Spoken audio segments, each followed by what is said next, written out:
Each week I want to be sending you a way to help keep your employees engaged during our ever-changing work economy right now.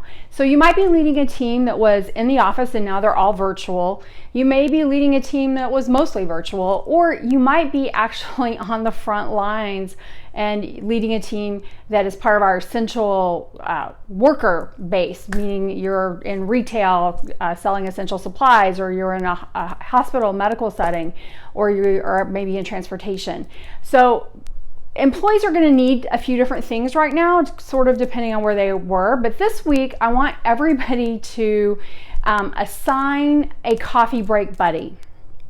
And especially if you are moving from a place where people were in an office and they were actually seeing people every day to this place right now where they don't see anybody aside from who they live with.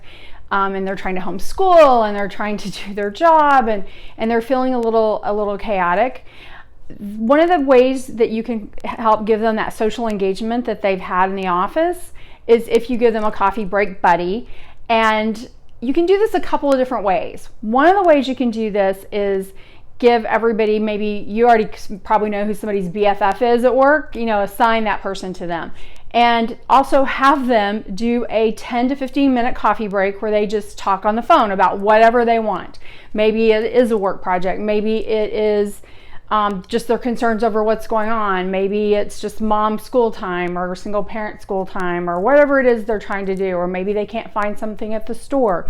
But just let them have that time to talk. I think, and if you have a current virtual team, I think those folks still need that as well. And after they do their 15-minute break, you need to make sure that they're being held accountable and they send you an email or a text or an instant message that says, hey, we took our 15-minute coffee break. I would really recommend every day, but at the very least, Monday, Wednesday, Friday, trying to make sure that they're taking that time to get to speak to each other. If you don't want to assign somebody the same person for all the time, one of the things you can do, especially if your team maybe doesn't know each other well, is to assign them a different person every day. So they actually spend 15 minutes every day talking to a new person. Now, the nice thing about this is after this time is over, you're going to have forged some team building and some relationships that'll carry into when we move back to the office or we move back to more of a normal work schedule whenever that happens.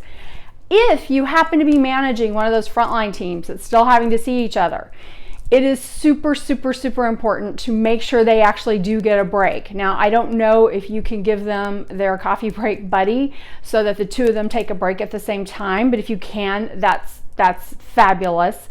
But as a leader, please make sure these frontline people who are dealing with customers or who are dealing with the supply chain managers of getting stuff off trucks or who are actually dealing with sick people and their families, make sure they get a break. They may have to take it in an unorthodox way, meaning hiding in a corner, but make sure they get a break. They're not going to be in a place where they're probably standing around piddling their thumbs thinking they're bored.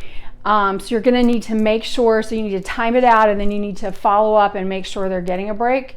Like I said, and ideally they go with their coffee break buddy and they actually just have one of those conversations so that they can discuss what's concerning them about the current situation. I know in my own personal Facebook feed that I think I know of 2 or 3 people now who know someone who has died from this virus. So you're dealing with grief from a perspective of a way of life and what life used to be, 2-3 weeks ago. I mean, not that long ago, we were feeling a little different. So you've got the emotions of grief. You have people who are concerned. You have people who may have a family member who's really very ill right now. So there's just a lot of grief going on. And one of the ways to help with that is, again, to put people in a place where they have conversations. Now, some of you may be thinking, hey, well, I do a team meeting every morning or a team meeting every afternoon and or maybe both, and I open up the floor for people to have open dialogue and say whatever they want. That's just still not the same thing. You're going to have somebody who won't say anything.